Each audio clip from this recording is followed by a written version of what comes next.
हमारे चैनल से जुड़ने के लिए YouTube पर कादरी चैनल 11 को सब्सक्राइब करें। थोड़ी देर बाद बहनिया जागी तो कहे सहाय हमार भाईजान हमसे तनिक काम कहना है।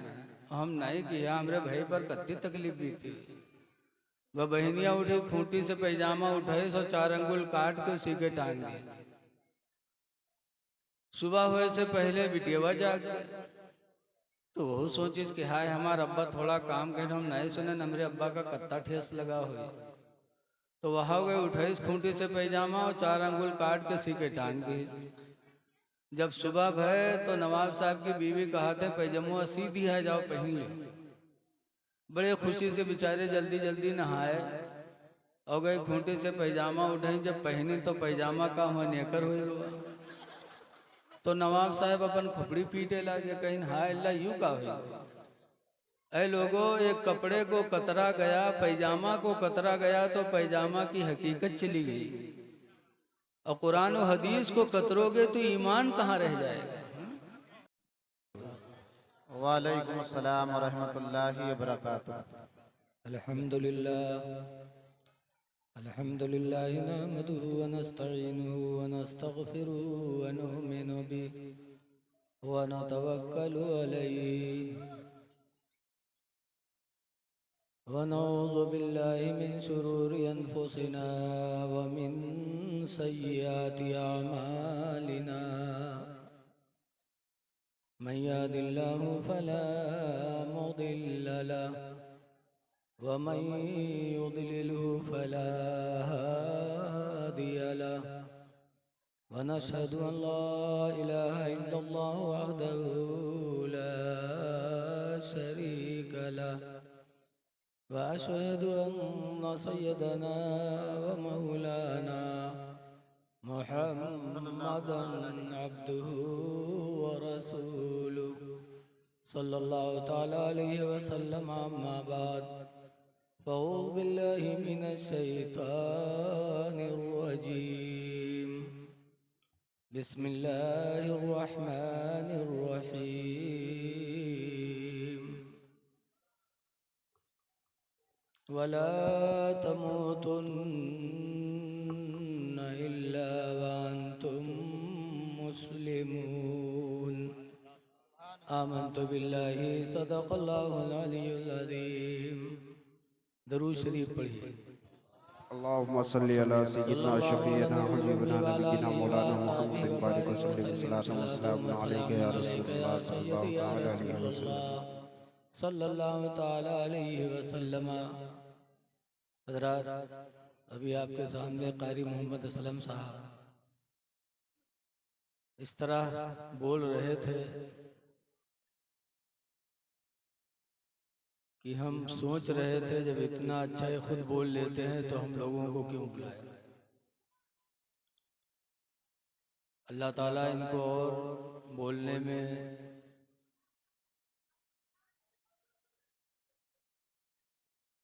ताकत और तवानाई अता फरमाए। हमसे पहले हज़रत मौलाना रजब अली साहब से आपने नाज सुना, उनसे पहले कारी कुतुबुद्दीन साहब क़िबला से भी बड़ा अच्छा बयान सुना। आज आप लोग आए हैं हज़रत मीर नसरुल्लाह शाह शहीद रहमतुल्लाह अलैह के आस्थाने पर। शहीदों की कब्रों पे जाना चाहिए कि नहीं जाना चाहिए? कुछ लोग तो मना करते हैं, लेकिन हदीस पाक है अनिन नबी सल्लल्लाहु अलैहि वसल्लम, रसूलुल्लाह सल्लल्लाहु अलैहि वसल्लम से रवायत है अन्नहु काना याती कुबूर शुहदा, कि अल्लाह के रसूल शहीदों की कब्रों पे जाया करते थे। रास कुल्ले हौलिन, साल पूरा होने पर, जब साल पूरा होता तो सरकार शहीदों की कब्रों पे हाजिरी देते।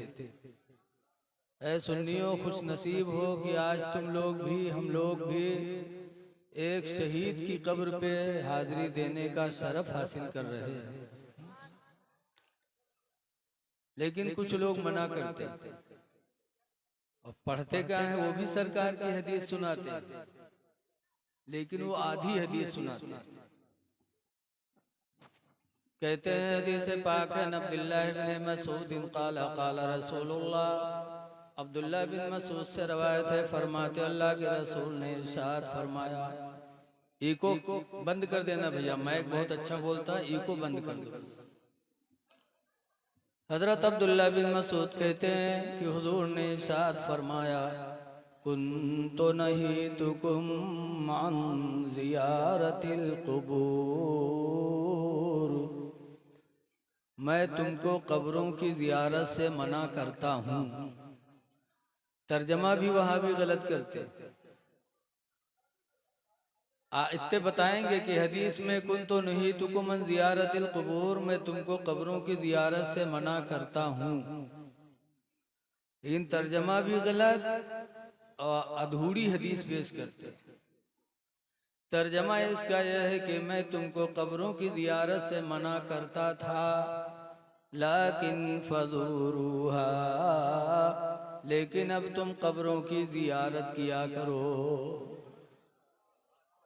शुरू में मना करता था क्योंकि लोग बुत के सामने खड़े होते थे इबादत के लिए, तुम कब्र के सामने खड़े होगे तो लोग समझेंगे कि इस्लाम में भी बुत परस्ती है, इसलिए तुम लोग कब्रों पे न जाओ। लेकिन जब इस्लाम फैल गया और ये बात जाहिर हो गई कि इस्लाम में अल्लाह के अलावा किसी की इबादत जायज़ नहीं, मुसलमान इबादत करेगा तो खुदा की करेगा, खुदा के सिवा किसी की नहीं करेगा। जब ये बात बिल्कुल जाहिर हो गई तो सरकार फरमाते, लाकिन फज़ूरूहा, लेकिन तुम लोग अब कब्रों की ज़ियारत किया करो।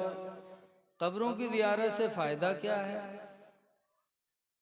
हुज़ूर फरमाते, लिअन्ना तुज़हिदुल आखिरा, इसलिए कि कब्र की ज़ियारत तुमको आखिरत की याद दिलाती रहेगी। वलिअन्नहा तुज़क्किरुल मौत का भी लफ्ज़ आया कि तुमको मौत को याद दिलाती रहेगी। तो कब्रों पे जाने का फ़ायदा है कि मौत याद आएगी। लेकिन ये वहाँ भी आधी हदीस पढ़ते हैं, हदीस भी कतरते हैं और कुरान की आयत भी कतरते हैं। एक तकरीर मैं कर रहा था, शंकरपुर चौराहा के पास एक गांव है बिलवा,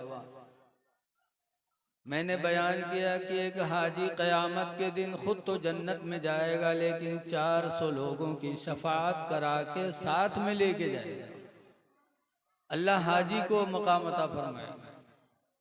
एक अजान देने वाला दुनिया में जो मस्जिदों में अजान पुकारता है, क़यामत के दिन अल्लाह उससे फरमाएगा तो आज महशर में भी अजान पढ़। जब वो अजान देने वाला मैदान महशर में अजान पढ़ेगा तो जहाँ तक उसकी आवाज़ जाएगी सब लोगों के बारे में अल्लाह उस अजान देने वाले की शफाअत को कबूल कर लेगा और वो सब बख्श दिए जाएंगे।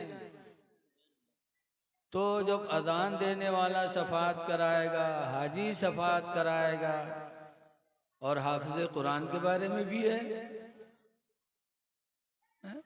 वो युशफ़्फ़अहु फ़ी अशरतिन मिन अहले बैती, कि हाफिज़ कुरान अपने घर के लोगों में, घर के 10 लोगों के बारे में शफाअत करेगा।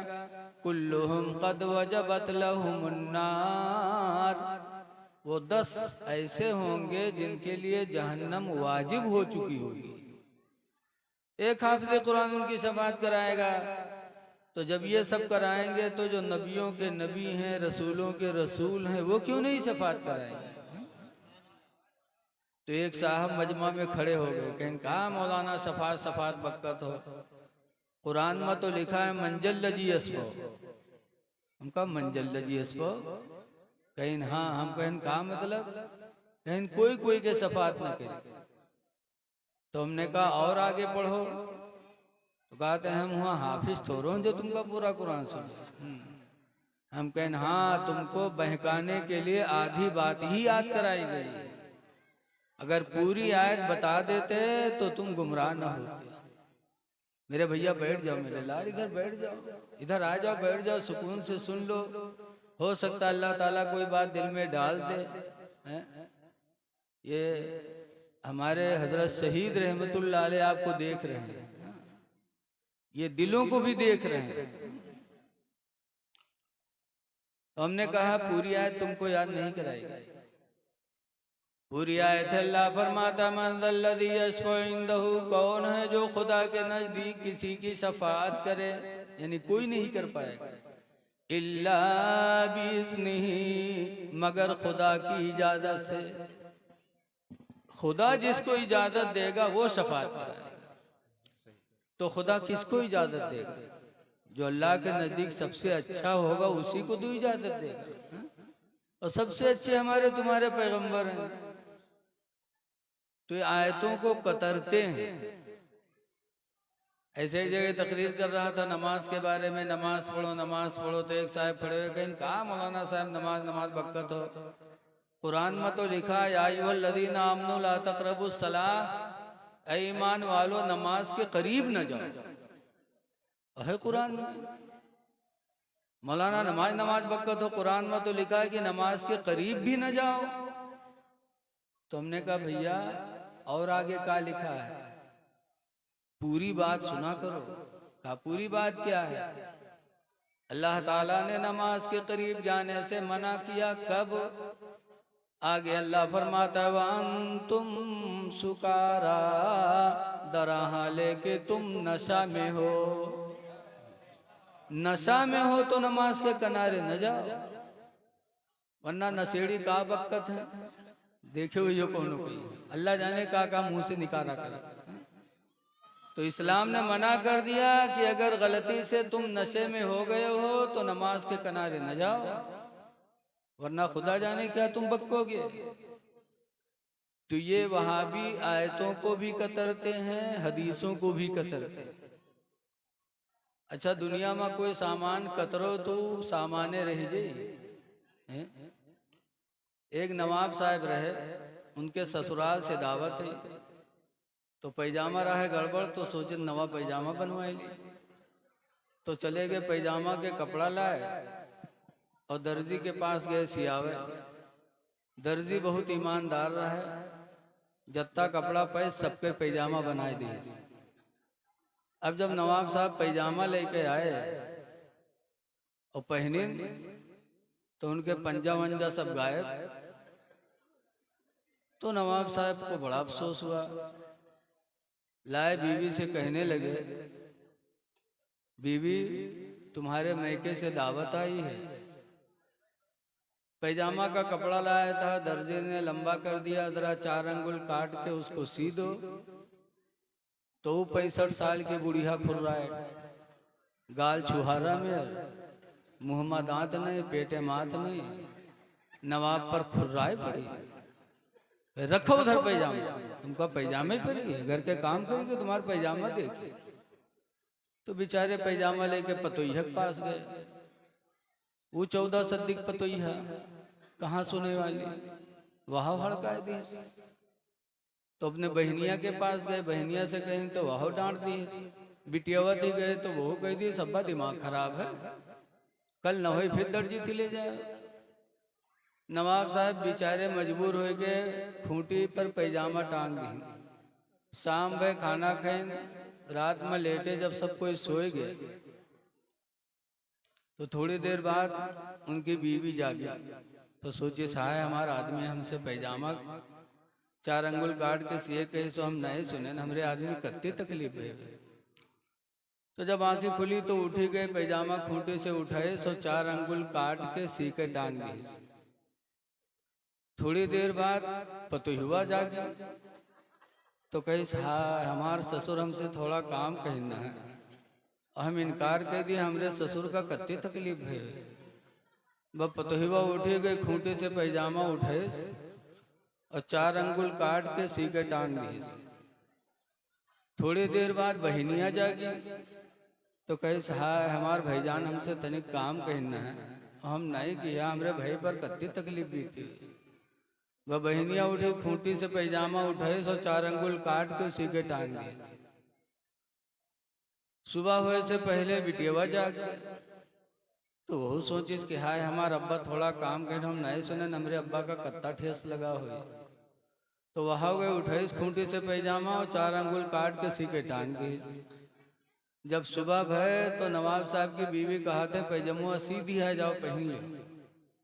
बड़े खुशी से बेचारे जल्दी जल्दी नहाए और गए, खूंटी से पैजामा उठाई। जब पहनी तो पैजामा का हुआ नेकर हुआ। तो नवाब साहब अपन खुपड़ी पीटे लगे, कहीं हाय अल्लाह यूं का हुई। ऐ लोगों, एक कपड़े को कतरा गया, पैजामा को कतरा गया तो पैजामा की हकीकत चली गई। और कुरान और हदीस को कतरोगे तो ईमान कहाँ रह जाएगा। ये बड़े बदनसीब हैं ये। लिहाजा ऐ लोगों, खुश नसीब हो कि आज अपने आका की दयार में हाजिर हो। देखो, अल्लाह से इन्होंने इश्क किया है, सच्चा इश्क। हम और आप इनके आशिक हैं, खुदा के आशिक हैं, लेकिन हम और आप कैसे आशिक हैं? आशिक कई तरह के होते हैं। आशिक है, एक है माशूक। आशिक वो है जो माशूक पर अपनी जान फिदा कर दे।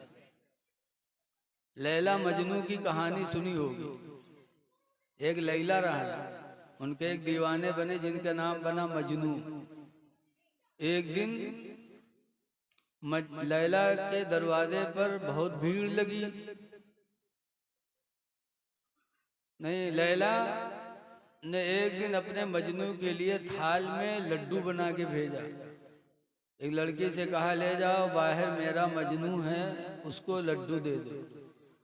और जब थाल में लड्डू देखी तो बहुत लफड़वे पहुंच गए। हम हैं लैला के मजनू, हम हैं। सब कहने लगे, सब लड्डू ले लिए। और जो मजनू था बेचारा वो खाली हाथ रह गया। अंदर जब वो लड़की खाली थाल लेके गई तो लैला ने पूछा, क्या हुआ, मेरे मजनू को लड्डू खिलाया?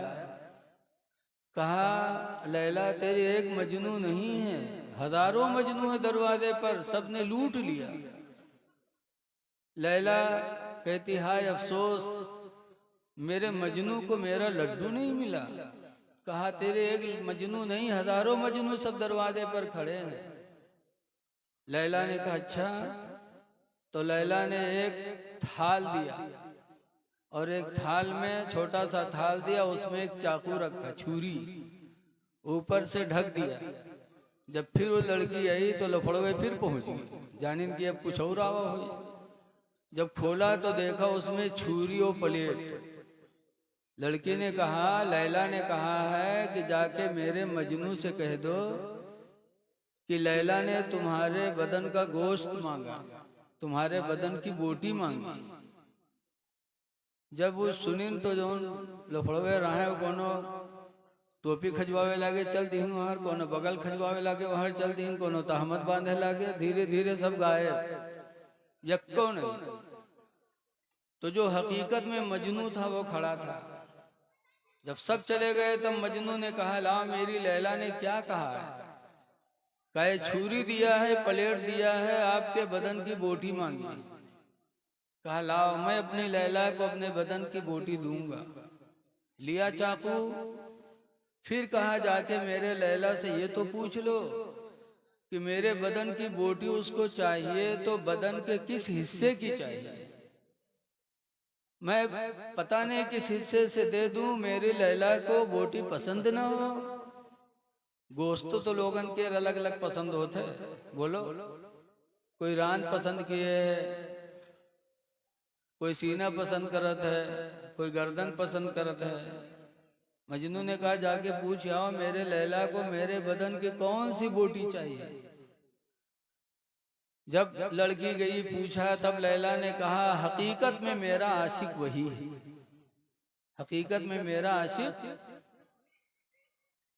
तो ऐ लोगों, हजरत मीर नसरुल्लाह शहीद रहमतुल्लाह अलैह के चाहने वाले हो तो उनसे सच्ची मोहब्बत करो।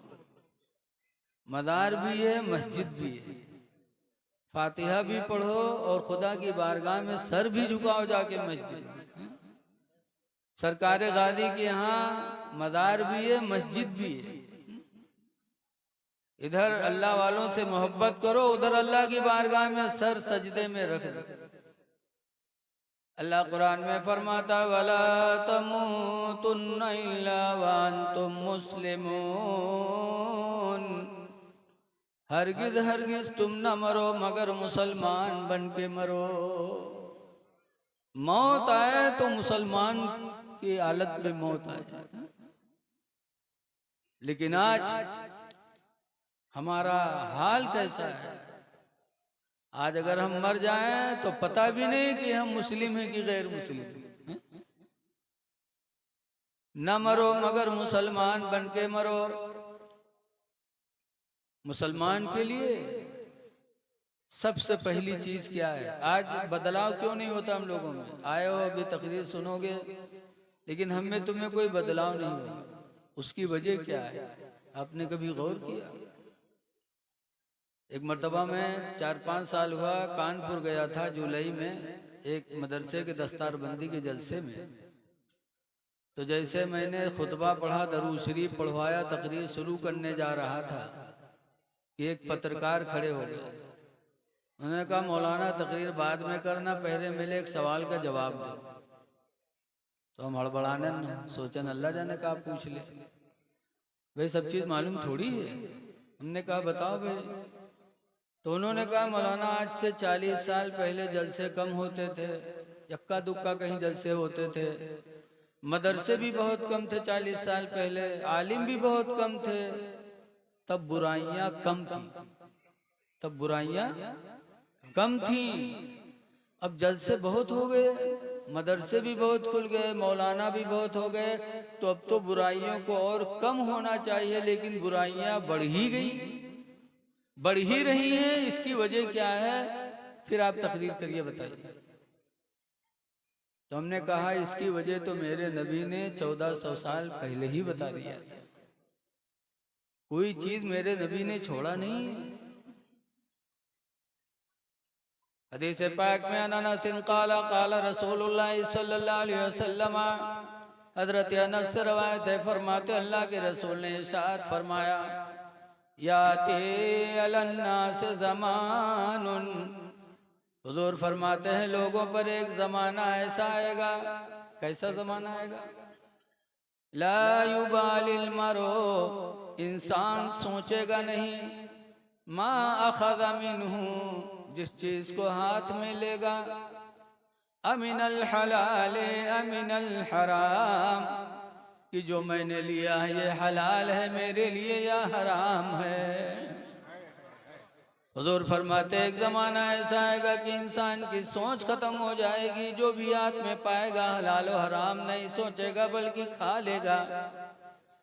हुजूर फरमाते जब ऐसा ज़माना आ जाएगा तो लोगों के दिलों से खौफ खुदा चला जाएगा, नूर ईमान चला जाएगा, अज़ानें होती रहेंगी, मस्जिदें सूनी पड़ी रहेंगी। मेरे नबी ने बहुत पहले बता दिया।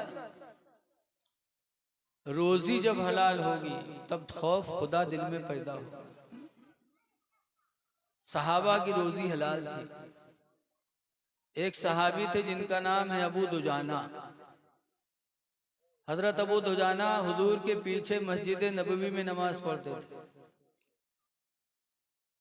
फजर में सबसे पहले निकलते थे, बाकी नमाजों में साथ में निकलते थे, फजर में सबसे पहले निकलते। एक दिन हुजूर से लोगों ने शिकायत किया कि अल्लाह के रसूल अबू दुजाना को बड़ी जल्दी रही थी फजर में। तो सरकार ने अबू दुजाना को रोका, फरमाया अबू दुजाना तुम फजर में सबसे पहले क्यों जल्दी जाते हो? तो अबू दुजाना का बयान सुनो मुसलमान। फरमाते हैं, अर्ज करते हैं कि अल्लाह के रसूल मेरे पड़ोस में एक यहूदी का मकान है, मेरा आंगन उसका आंगन एक है, दीवार पर्दे की उठी है। यहूदी के आंगन में खजूर का पेड़ लगा है, उसकी शाखें मेरे आंगन में झुकी हैं। इस वक्त खजूरों का मौसम है, पकी पकी खजूरें रात में गिरती हैं। फजर में इसलिए मैं जल्दी जाता हूँ कि कहीं कोई मेरा बच्चा उठकर मेरे पड़ोसी की खजूर उठा के खा न ले। अल्लाह बेशक। मैं जल्दी करता हूँ, जाता हूँ अपने पड़ोसी की खजूरें जमा करके पड़ोसी के घर दे के आता हूँ, फिर अपने छोटे बच्चों को बेदार करता हूँ। सहाबा के दिलों में रिश्ते हलाल का ये जज्बा था कि मेरा बच्चा किसी की एक खजूर न उठाए। और आज हम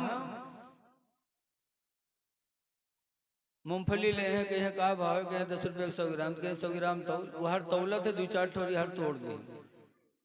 क्या जायज है तुम्हारे लिए? कतान जायज नहीं है मेरे दीनी भाइयों। सहाबा के दिलों में खौफ खुदा क्यों था? इस वजह से था कि उनकी रोजी हलाल थी। आज हम तिजारत भी करते हैं तो तिजारत में भी नहीं सोचते कि हमारी रोजी हलाल हो। अल्लाह ताला ने कुरान करीम में फरमाया, अहल्लल्लाहुल बैआ, तिजारत को अल्लाह ताला ने हलाल फरमाया। वहर्रमर रिबा, और सूद को अल्लाह ताला ने हराम फरमा दिया। तिजारत हलाल है और तिजारत में बरकत कितनी है जरा सुनो। जब मक्का से मुसलमान हिजरत करके मदीना गए, अल्लाह अल्लाह के नबी की मोहब्बत में सब कुछ छोड़ दिया। मक्का में घर बार दौलत बीवी जायदाद सब छोड़ा और अल्लाह के नाम पे मक्का से मदीना चले गए। जरा बात ना करो आप लोग। मदीना चले गए। अब जब गए तो कुछ नहीं, तो हुजूर ने मदीने के अंसारियों को बुलाया। बुलाने के बाद फरमाया, ऐ मदीने के अंसारियों, मक्का के हिजरत करने वाले मुहाजिर मुसलमान, ये तुम्हारे भाई हैं। कुल्लु मोमिनिन इख्वा, हर मोमिन भाई भाई। जैसे सरकार ने इतना कहा मेरा भाई है, ये सब भाई भाई हैं, तो मदीने का हर अंसारी खड़ा होता और एक मुहाजिर का हाथ पकड़ता और कहता चलो तुम मेरे भाई हो, मेरे घर चलो। ऐसे ले लेके लोग जाने लगे। एक सहाबी, एक अंसारी अब्दुल रहमान बिन औफ का हाथ पकड़े। अब्दुल रहमान बिन औफ को घर लेके गए, कहा सुनो तुम हमारे भाई हो। हुजूर ने फरमाया तुम्हारे पास मदीने में कुछ भी नहीं, ना घर है, ना बीवी है, ना जायदाद है, इसलिए अब्दुल रहमान तुम मेरे भाई हो। भाई का आधा हक होता है, भाई का आधा, मेरा मकान आधा बांट लो, आधा मकान तुम्हारा आधा मकान हमारा। घर में जो रकम थी वो भी ला के रख दिया, का आधी रकम तुम्हारी आधी रकम हमारी। फिर एक खजूर के बाग थी, उस बाग को भी उस अंसारी ने आधा बांट दिया, कहा तुम हमारे भाई हो, भाई का आधा आधा होता है, आधी बाग तुम्हारी आधी बाग हमारी। उसके बाद उस अंसारी ने अपनी 2 बीवियों को बुलाया। उनके निकाह में 2 बीवियां थी, उस वक्त पर्दा नहीं था। फरमाया अब्दुल रहमान, ये मेरे निकाह में 2 बीवियां हैं और तुम्हारे पास कोई बीवी मदीने में नहीं है, लिहाजा मेरी इन दोनों बीवियों को देख लो, इसमें जो तुमको पसंद आ जाए मैं उसको तलाक दे दूं और तुम उससे निकाह कर लो, ताकि तुम्हारे निकाह में भी एक बीवी पहुंच जाए। क्या है कोई जमाने में? लेकिन दिकौली का आदमी हो तो सब ले ले, कहाँ लाओ लाओ लाओ, सब ठीक है लाओ। लेकिन अब्दुल रहमान बिन औफ रसूलुल्लाह के सच्चे चाहने वाले, वो कहते हैं मेरे अंसारी भाई, ये मकान भी तुम्हें मुबारक हो, ये दौलत भी तुम्हें मुबारक हो, ये बाग भी तुम्हें मुबारक हो, बीवियां भी तुम्हें मुबारक हो। मेरे जेब में थोड़े से पैसे हैं, मुझे मदीने की बाजार बता दो, मैं वहां जा करके तिजारत करके अपनी जिंदगी गुजार लूंगा। थोड़े से पैसे थे। मदीने की एक बाजार, बहुत मशहूर बाजार थी, कैनका। वहां वो अंसारी सहाबी लेके गए। अब्दुल रहमान बिन औफ ने उसी चंद पैसे से पनीर खरीदा। पनीर आप लोग भी जानते हो। पनीर खरीदा और दूसरी जगह जाके बैठ के बेचने लगे। अल्लाह ताला ने उसमें काफी नफा दिया। फिर गए, खरीदा, फिर बेचे, फिर खरीदा, फिर बेचे। चंद ही दिनों में अब्दुल रहमान की तिजारत में अल्लाह ने ऐसी बरकत अता फरमाई कि मुल्के शाम से सामान मंगाने लगे। कहाँ से मंगाने लगे? और एक दो टराली नहीं, एक दो ऊंट नहीं, उस जमाने में टराली ट्रक तो रहे नहीं। 700 ऊंटों पे उनका माल लद लद के आने लगा। 700 ऊंट पर अब्दुल रहमान की माल तिजारत लद लद के जब मदीने आने लगी, जिस दिन उनका सामान आता था मदीने में शोर बर्पा होती थी कि आज अब्दुल रहमान का माल तिजारत मुल्क शाम से मदीना आने वाला है। अल्लाह ने इतनी बरकत दे दी और इतनी बरकत दिया कि अब्दुल रहमान के इंतकाल के बाद उनके घर वालों ने सोना बांटा तो लिखा है रवायतों में कि कुल्हाड़ी से काट काट के बांटा।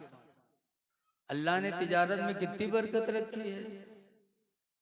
तो तिजारत आदमी नहीं खाता करता।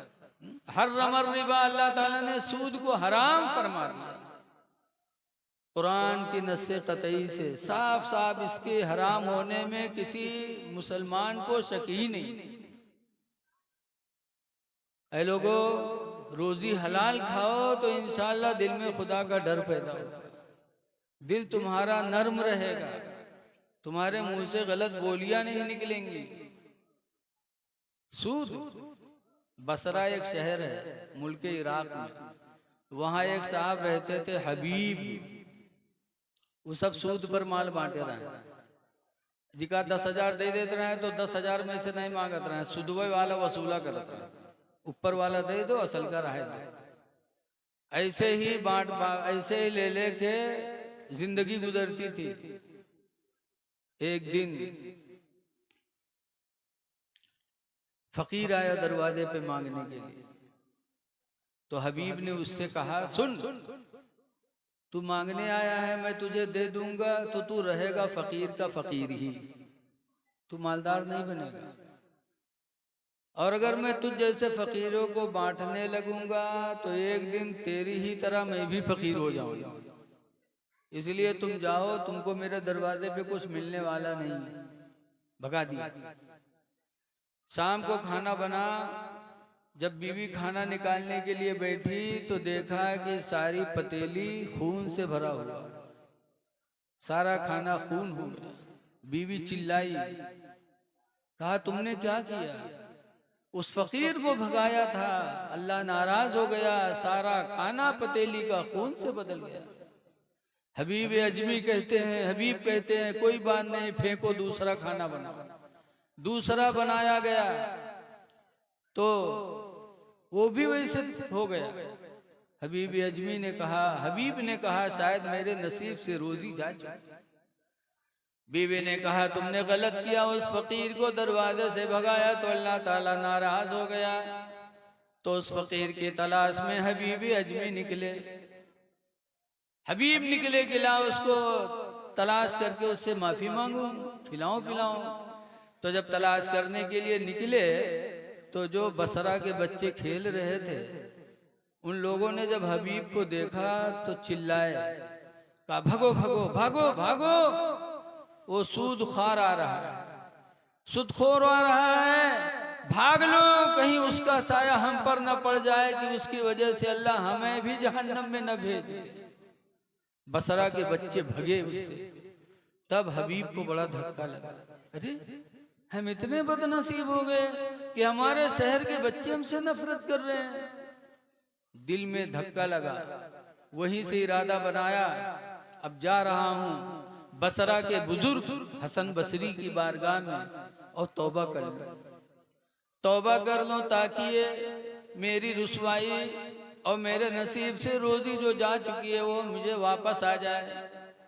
तो हसन बसरी की बारगाह में गया, कहा हसन बसरी जिंदगी गुजर गई सूद खाते खाते, आज मेरे दिल में एहसास हुआ है, मैं तौबा करना चाहता हूँ, क्या अल्लाह मेरी तौबा कबूल करेगा? इमाम हसन बसरी ने रसूलुल्लाह की एक हदीस सुनाई, कहे हबीब ना उम्मीद ना हो, अल्लाह बड़ा मेहरबान है। मेरे पैगंबर फरमाते अत्ताइबु मिनज़्ज़म्बी, गुनाहों से तौबा करने वाला इंसान कमल्ला ज़म्बला, उस इंसान की तरह हो जाता जिसने कोई गुनाह ही न किया हो। बेशक, सुभान अल्लाह। सच्चे दिल से तौबा करोगे अल्लाह गुनाहों से पाक कर देगा। हबीब ने सच्चे दिल से तौबा किया और हसन बसरी को गवाह बनाया कि आज तक जो हुआ हुआ, अब मैं ना सूद लूंगा ना असली माल किसी से लूंगा, सब मैं माफ करता हूं, ना अपना माल लूंगा ना सूद लूंगा। सच्ची तौबा करके हसन बसरी की बारगाह से जब हबीब लौटे, वो फिर बच्चे रास्ते में खेलते हुए मिले। जब बच्चों ने हबीब अजमी को देखा तो दौड़ पड़े, चिल्लाए, कहा देखो देखो हबीब अजमी आ रहे हैं, इनके कदमों में लग जाओ, तौबा करके आ रहे हैं, हो सकता है इनके कदमों में मिलने की वजह से, कदमों की बरकत से अल्लाह हम लोगों की मगफिरत फरमा दे। तो वही बच्चे हबीब के कदमों में लिपट गए। तब हबीब रोए, ऐ अल्लाह तू कितना रहीम करीम है कि अभी चंद ही मिनट हुआ ये बच्चे मुझसे नफरत करते थे और तेरी बारगाह में मैंने तौबा कर दिया, तो अल्लाह तूने मेरी इज्जत अपने मखलूक के दिलों में पैदा कर दी। अल्लाह तू कितना रहीम करीम है। ऐ लोगो, हलाल रोजी खाओ, जो जैसा चाहता उसको अल्लाह वैसी ही रोजी देता है। एक चोर सोचता हम चोरी करके खाएंगे तो चोरी से उसको मिलती, एक भिखारी चाहता हम भीख मांग के खाएंगे तो अल्लाह उसे भीख से अता फरमाता, और कोई चाहता है हम तिजारत करके खाएंगे तो अल्लाह तिजारत के जरिए रोजी देता है।